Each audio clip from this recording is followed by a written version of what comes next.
ये जोसेफ सी के अनुसार ये कौन कौन से तत्व होते हैं, ये है। तो इसमें 7 तत्व माने हैं जोसेफ सी ने। पूर्ण गुणवत्ता प्रबंधन की प्रतिबद्धता, कि हमें जो TQM है उसमें जो गुणवत्ता है उसके प्रति पूरी तरह से प्रतिबद्ध होना चाहिए, कि हमें ये इसमें इस तरह के जो गुण हैं वो इस तरह की वस्तु या जो भी हैं वो उपयोग में लाने हैं, तो उसकी तरह पूरी तरह उसकी प्रति हमें एकाग्रचित होना पड़ेगा, प्रतिबद्ध होना पड़ेगा, तभी हम उस किसी भी कार्य में या सिस्टम में संपूर्ण गुणवत्ता ला सकते हैं। सेकंड तत्व है इसका जोसेफ सी का सदैव ग्राहक अभिमुखीकरण की प्रतिबद्धता। हमेशा ही हमें ग्राहक को ध्यान में रखकर, ग्राहक की आवश्यकताओं को ध्यान में रखकर उसके प्रति प्रतिबद्ध होना पड़ेगा, और उनमें आपसी संबंध होना जरूरी है।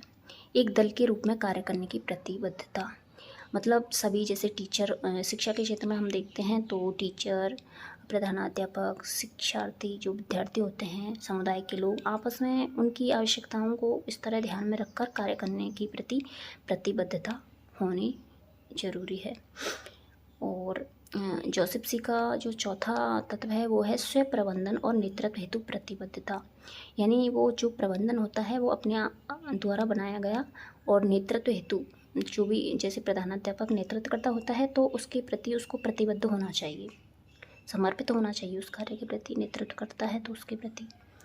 पांचवा तत्व है जोसेफ सी का सतत सुधार की प्रतिबद्धता, जो कि कोई भी गुणवत्ता है उसमें, कोई भी कार्य है उसमें गुणवत्ता के लिए कुछ कमी रह गई तो उसमें हमेशा सुधार के लिए प्रतिबद्ध होना चाहिए, कि कोई भी कार्य का निश्चित कोई बिंदु नहीं होता तो उसमें हमेशा सतत यानी लगातार सुधार होता रहता है। जोसेफ सी का छठा कार्य है स्वयं अपनी और दल की क्षमताओं पर विश्वास करने की, मतलब जो भी सिस्टम या संगठन या संस्था है वो स्वयं अपनी और दल की उसकी क्षमताएं जो भी होती हैं कार्य करने की, उन सब पर विश्वास रखना चाहिए कि हाँ हम इसे कर सकते हैं। क्योंकि अगर हम किसी कार्य को करते हैं तो अगर हम ये सोचते हैं कि हाँ हम इसको कर सकते हैं तो 50% तो तभी वो पूरा माना जाता है, क्योंकि विश्वास अपने आप पर रखना ये बहुत ही ज़रूरी होता है किसी भी कार्य को करने के लिए। और जो जोसेफ सी का सातवां कार्य है, तत्व है, वो है गुणवत्ता हेतु प्रतिबद्धता। और उसमें जैसे हम किसी भी वस्तु का निर्माण कर रहे हैं या कोई भी संगठन चला रहे हैं तो उसमें जो कमी रह गई है उसकी गुणवत्ता के लिए उसमें अच्छे से अच्छा उत्पाद करने के लिए प्रतिबद्ध होना होगा हमको, तभी हम उसमें की गुणवत्ता में वृद्धि कर सकते हैं। तो इस तरह ये जोसेफ सी के 7 तत्व हैं गुणवत्ता प्रबंधन के। कौन कौन से? पूर्ण गुणवत्ता प्रबंधन की प्रतिबद्धता, सदैव ग्राहक अभिमुखीकरण की प्रतिबद्धता, एक दल के रूप में कार्य करने की प्रतिबद्धता, स्व प्रबंधन और नेतृत्व हेतु प्रतिबद्धता, सतत सुधार की प्रतिबद्धता, और स्वयं अपने और दल की क्षमताओं पर विश्वास करने की प्रतिबद्धता, और गुणवत्ता हेतु प्रतिबद्धता। इस तरह ये 7 तत्व हैं जोसेफ सी के अनुसार।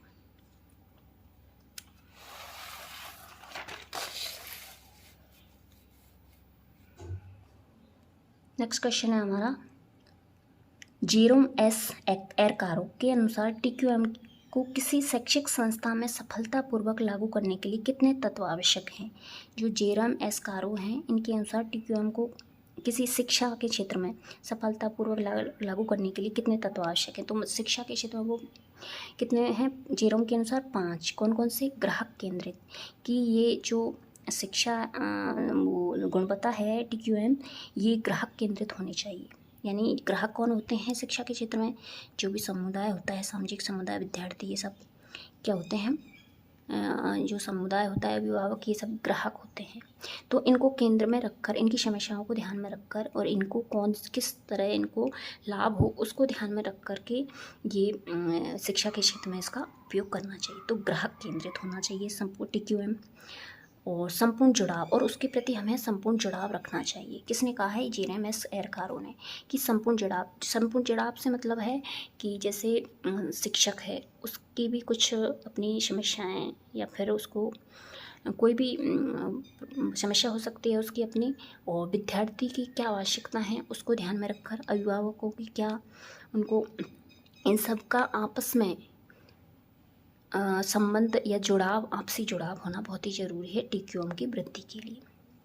मापन, और जो हम संपूर्ण गुणवत्ता टीक्यूएम में वृद्धि कर रहे हैं उसका मापन भी, कि वो कितनी अपने उच्च गुणवत्ता के लिए कितना उसका कार्य हो गया है, उसका मापन करने के लिए, इसका मापन हो, इसका भी ये तत्व भी आवश्यक माना गया है टीक्यूएम के लिए।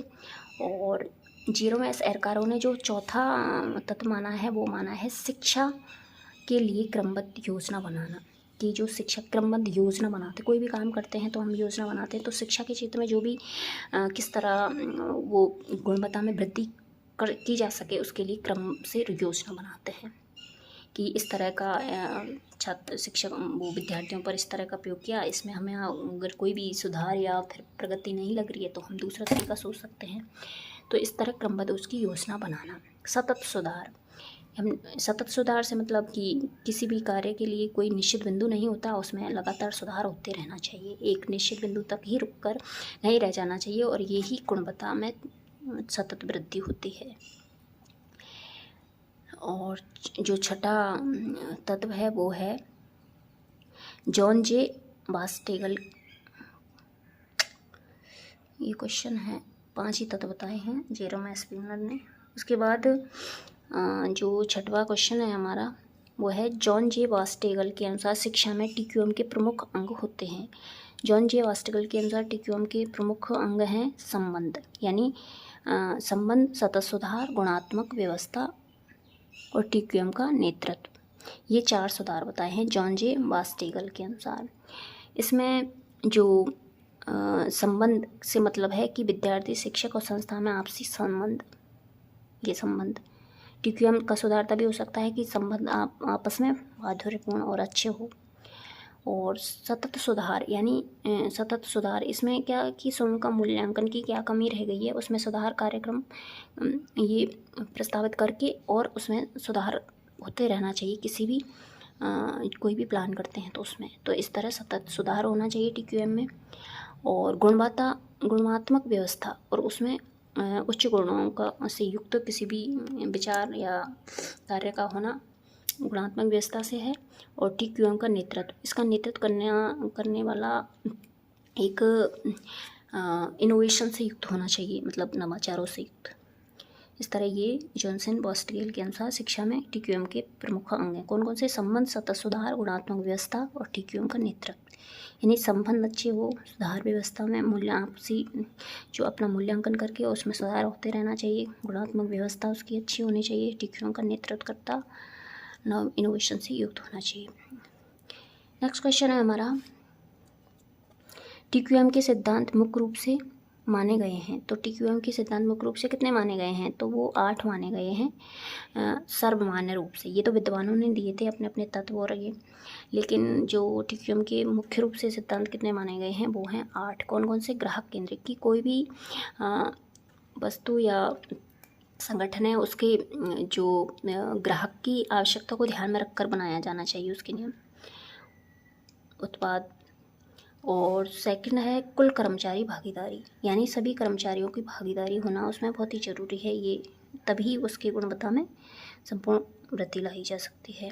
प्रक्रिया केंद्रित, और वो जो हम प्रक्रिया चला रहे हैं वो उस लक्ष्य तक पहुंचने के लिए केंद्रित होनी चाहिए।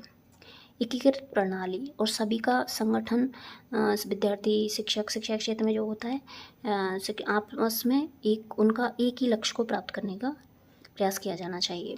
रणनीति और व्यवस्थित दृष्टिकोण, उसमें एक रणनीति होती है, कोई योजना बनाते हैं उसको व्यवस्थित तरीके से दृष्टिकोण रख के और इस तरह उसको उसकी गुणवत्ता में वृद्धि की जानी चाहिए। निरंतर सुधार, टीक्यूएम में हमेशा सुधार होते रहना चाहिए, तभी वो उच्च गुणवत्ता को प्राप्त होता है, क्योंकि समय समय पर ये चीज़ बदलती रहती है, समय समय पर परिवर्तन रहते हैं और परिस्थिति के अनुसार उसकी आवश्यकता पड़ती है। तो किसी भी चीज़ में गुणवत्ता उसका प्रबंधन करने की, संपूर्ण गुणवत्ता लाने के लिए उसमें सुधार होना भी ज़रूरी है। तथ्य आधारित निर्णय लेना, और जो निर्णय लिए जाते हैं वो तथ्यों को पूरी तरह उसको समझ के कि कैसे और ये क्यों किया जा रहा है, इसको तथ्य आधारित उसको निर्णय लेना चाहिए। संचार, इसमें एक दूसरे को निर्देश देने के लिए आपसी उसका सभी तक वो संचार जो नियम है उनका प्रसार सभी के पास, सभी जो कर्मचारी हैं उनको आपस में इसका भी पता होना चाहिए। क्वेश्चन 11 है हमारा, लक्षणों का इलाज नहीं, इलाज की तलाश करें। TQM का ये सिद्धांत किसने दिया कि लक्षणों का इलाज नहीं है, यानी लक्षणों का इलाज नहीं कर सके, इलाज की तलाश करना चाहिए। तो ये सिद्धांत दिया था, वो दिया था क्वीन हैरिस ने। किसने दिया था? क्वीन हैरिस ने, कि लक्षणों का इलाज नहीं, इलाज की तलाश करें। ये TQM का सिद्धांत है क्वीन हैरिस का। क्वेश्चन 12 है हमारा, प्रत्येक कर्मचारी TQM के लिए जिम्मेदार है। प्रत्येक कर्मचारी TQM के लिए जिम्मेदार है, ये कथन है क्वीन हैरिस का। ये सिद्धांत भी इसी ने दिया था कि प्रत्येक जो कर्मचारी होता है वो TQM, क्योंकि कर्मचारी अगर उसमें इंटरेस्ट नहीं लेगा, रुचि नहीं लेगा, तो कोई भी जो सिस्टम है या संगठन है या संस्था है उच्च गुणवत्ता को प्राप्त नहीं हो सकती। इसलिए सभी कर्मचारियों का आपसी सहयोग, जैसे लिपिक वर्ग है तो उसका भी सहयोग होना, या उसका अच्छा अगर वो कार्य करता है तो ही उसमें गुणवत्ता में वृद्धि की जा सकती है।